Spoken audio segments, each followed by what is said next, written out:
अस्सलाम वालेकुम students. Next topic है हमारा ह्यूमन इम्पैक्ट ऑन बायोडाइवर्सिटी के इंसानों के क्या असरात हैं बायोडाइवर्सिटी या वैरायटी ऑफ ऑर्गेनिज्म पे। ये हमने देखना है इंसान किस तरह से बायोडाइवर्सिटी या जो भी हमारे पास वैरायटी ऑफ ऑर्गेनिज्म है उसको इफ़ेक्ट कर रहा है। तो सबसे पहला जो पॉइंट है वो हंटिंग है कि हम क्या करते हैं, हंटिंग करके डिफरेंट ऑर्गेनिजम्स हैं उनको हंट कर लेते हैं और देन हम उनको शिकार करके खा लेते हैं और डिफरेंट इस तरह से कर देते हैं। तो हमारे पास पहला पॉइंट हंटिंग है। Due to the hunting animal species जो है वो कम हो रही हैं। Hunting has increase the rate of extinction by killing the organism. Hunting की वजह से जो नापैद होने का वो है वो क्या हो गया है जी, ज़्यादा हो गया है हमारे पास ratio. Wild plants and animals are called wild life के जो वाइल्ड प्लांट्स हैं, जंगली प्लांट्स या एनिमल्स, उनको क्या कहते हैं, वाइल्ड लाइफ कहते हैं। One day that people threaten wildlife is by damaging or destroying their habitat, or forest and grassland are being cleared for new roads। और एक और क्या हमारे पास है कि फॉरेस्ट और ग्रासलैंड जो हैं उनको हम जंगलात काट रहे हैं और हम सड़कें बना रहे हैं, फार्म्स बना रहे हैं, सिटीज़ बना रहे हैं। तो ड्यू टू दिस रीज़न ये भी एक रीज़न है कि हमारे पास जो है एनिमल्स के या स्पीशीज़ के हैबिटेट्स जो हैं वो डिस्ट्रॉय हो रहे हैं और एज अ रिज़ल्ट क्या हो रहा है, हमारे पास जो हमारी वाइल्ड लाइफ है या जो हमारी वाइल्ड लाइफ है, जो हमारे एनिमल्स हैं वो क्या हो रहे हैं जी, डिस्ट्रॉय हो रहे हैं और एज अ रिज़ल्ट वो एक्सटिंक्ट हो रहे हैं। Accidental or purposeful introduction of a new species into an ecosystem can cause the extinction of local species or can cause effect on nature। कहते हैं कि एक्सीडेंटल या पर्पसफुल इंट्रोडक्शन, जब कोई नई स्पीशी किसी भी इकोसिस्टम के अंदर आती है तो वो भी किस चीज़ का बायस बनती है, वो भी एक्सटिंक्शन की काज बनती है। और नेक्स्ट पॉइंट हमारा पोल्यूशन है। पोल्यूशन आल्सो इफेक्टिव इफेक्ट है ऑन एनवायरनमेंट एंड बायोडाइवर्सिटी। और द ग्लोबल क्लाइमेट चेंजेस में occur so rapidly that many species will be unable to adjust their range and may become extinct. कह रहे हैं कि pollution की वजह से भी कुछ स्पीशीज़ ऐसी हैं जो अपनी रेंज से जो है ज़्यादा वो नहीं कर सकती और वो ज़्यादा देर नहीं रह सकती, अपनी रेंज बरकरार नहीं रख सकती हैं, due to which they become extinct. Pesticides हैं जिनकी वजह से हमारे पास प्रीडेटरी बर्ड ज़्यादा हो गए हैं। To decrease and acid deposition has caused world wide decline in amphibian population.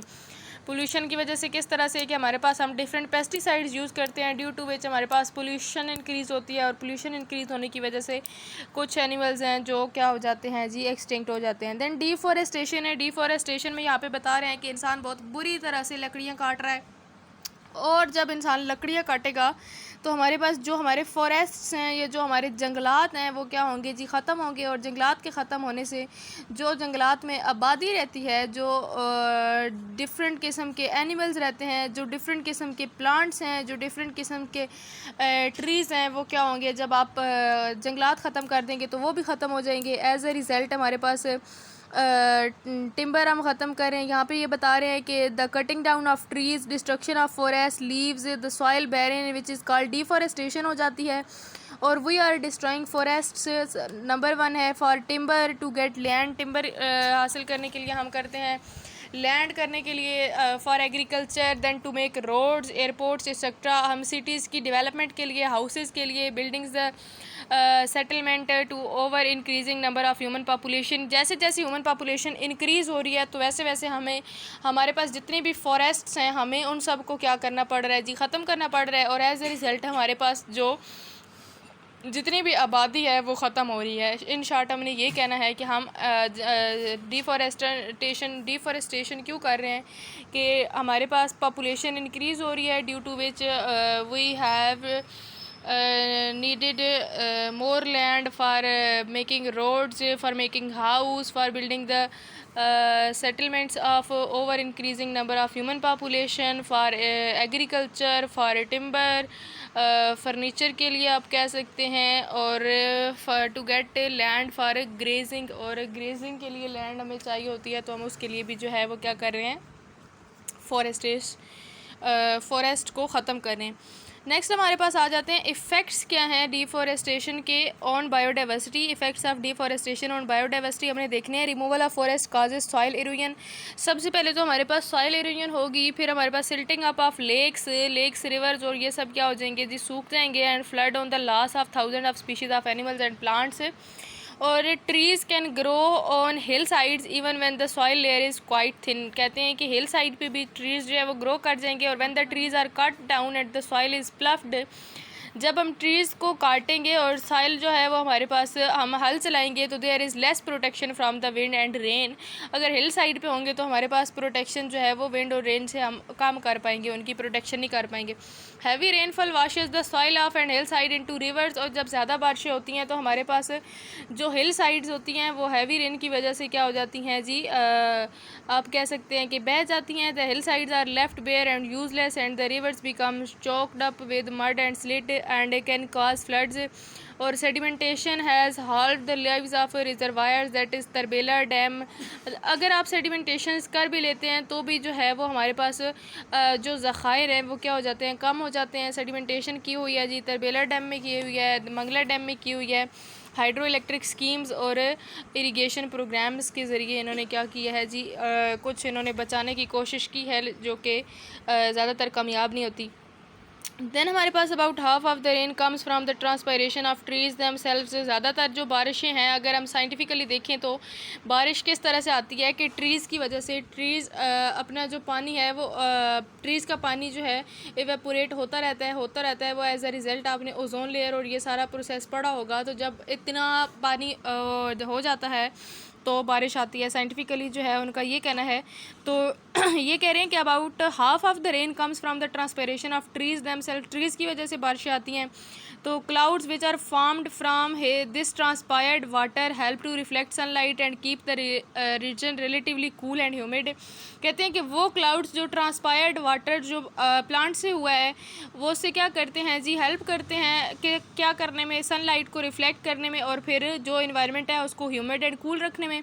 और जब आप दरख्त ही ख़त्म कर देंगे तो ट्रांसपायरेशन ही नहीं होगी, और ट्रांसपायरेशन नहीं होगी तो उसके बाद जो है वो क्लाउड्स नहीं बनेंगे ट्रांसपायरेशन की वजह से। और जब क्लाउड्स नहीं बनेंगे तो एज अ रिज़ल्ट जो हमारे पास लेस रेन होगी, ड्यू टू विच और भी हमारे पास बहुत सारे रीजंस हो सकते हैं, कैथसाली हो सकती है।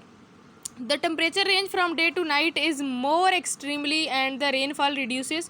Many of our present day drugs, quinine, aspirin, etc. are derived from plants. कहते हैं कि जैसे जैसे आप प्लांट्स को काटेंगे तो आप और तो बहुत सारे आपको नुकसानात होंगे, लेकिन इसी के साथ साथ डिफरेंट ड्रग्स हैं जो आप प्लांट से लेते हैं तो वो भी आप लेने से क्या हो जाएंगे, दस्तबरदार हो जाएंगे। डिफरेंट ड्रग्स के नाम इन्होंने बताए हुए हैं, क्विनीन है, एस्पायरीन है, ये सारी आप प्लांट से लेते हैं तो हम क्या हो जाएंगे, इनसे भी दस्तबरदार और इनसे भी जो है वो हाथ धो बैठेंगे, इनसे भी जो है likely to deprive the world of these valuable resources. Then issues of conservation of biodiversity. Issue कौन कौन से हैं जी, हमारे पास डिफॉरेस्टेशन है। डिफॉरेस्टेशन में हमने बताना है कि किस तरह से है। पाकिस्तान डिफॉरेस्टेशन फेस कर रहा है। Pakistan is facing a real deforestation crisis as very large area of forest is being used either for fuel purpose and the wood finishing in the country. Next हमारे पास हंटिंग है। हंटिंग एनिमल्स को hunt करके फिर किल कर देते हैं और फिर इसी वजह से जो एनिमल्स हैं वो क्या हो रहे हैं जी, थ्रेटनिंग हो रहे हैं in to be danger in near future और फिर to be extinct in near future. Extinct और इन एनिमल बताए हुए हैं जी पाकिस्तान में कौन कौन से हैं। डिफरेंट एनिमल्स हैं, चीता, टाइगर, एशियन लायन, ये क्या है जी, एक्सटिंक्ट हो गए हैं। देन हमारे पास इंडस डॉल्फिन, ब्लैक बक है, लियोपार्ड है, ये डिक्लेयर्ड एज इंडेंजर्ड इन पाकिस्तान। पॉपुलेशन ग्रोथ जो है also issue of conserving biodiversity with in conservation strategies adopted by government of Pakistan. कौन कौन सी 2 स्ट्रेटजीज गवर्नमेंट ऑफ पाकिस्तान ने अब तक अपनाई है जी, वो कौन कौन सी हैं। एक तो ये है कि डिपार्टमेंट ऑफ फॉरेस्ट्री होना चाहिए जो having forest officer and forest guards, और चेक करें जी authorised cutting of trees. Cutting of trees तो इन्होंने वैसे भी करनी है, अब अथराइज क्या चीज़ है ये हमारी गवर्नमेंट ही जानती है। Nobody is allowed to cut trees in the capital territory of Islamabad, और दोज हु कट ट्रीज़ और jungle anywhere in Pakistan are arrested and prosecuted as per law. ये बस ऐसे लॉज बनते हैं, इनके ऊपर अमल नहीं होता। डिफरेंट इतने डिफॉरेस्टेशन हो रही है कि बस क्या ही कहें। देन हमारे पास हंटिंग से क्या होगा जी, हंटिंग की भी ममानियत है, और hunting of birds is not allowed during the breeding seasons. अच्छा, बर्ड्स की जो हंटिंग है वो अलाउड नहीं है जी उनके ब्रीडिंग सीजन में। इस तरह आपका जो चैप्टर है, चैप्टर नंबर 3, वो एंड होता है। नेक्स्ट छोटा सा टॉपिक है इंडेंजर्ड स्पीशीज़ कौन कौन सी हैं, इनके बारे में बताया हुआ है कि होबारा बस्टर्ड है, इंडस डॉल्फिन है और मार्को पोलो शीप है। ये नियर फ्यूचर में जो है वो एक्सटिंक्ट होने का ख़तरा है, ये इंडेंजर्ड है। और बाकी आप देख लीजिएगा, अगर कोई भी कन्फ्यूजन हो तो आप कमेंट सेक्शन में पूछ सकते हैं, और अगर आपको कोई टॉपिक समझ नहीं आया तो आप अगेन मुझे जो है वो कॉल कर सकते हैं। I will teach you. Thank you so much. अल्लाह हाफिज़।